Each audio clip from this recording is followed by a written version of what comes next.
Hey everyone, we're diving into the heart of the Canadian Rockies, embracing the freedom of an open-ended road trip.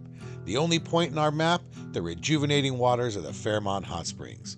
Beyond that, the week stretched out like a vast, unexplored frontier. We crave spontaneity, the thrill of the unknown, and the chance to truly connect with the wilderness. And what a journey it's been. We forged incredible friendships with our fellow travelers. We shared stories and laughter under starlit skies.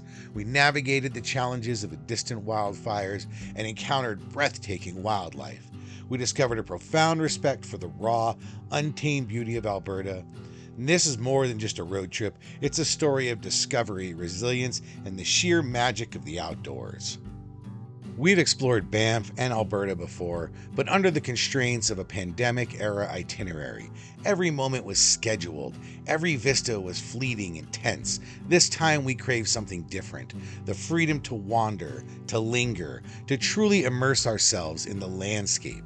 And what a revelation it was. The Canadian Rockies, liberated from the shackles of schedules, revealed a depth of grandeur we hadn't imagined. Each vista, each hidden valley, whispered tales of a land untouched, a wilderness that resonated with our souls. It was like peeling back the layers of a familiar painting, discovering hidden details and vibrant colors we'd never noticed before.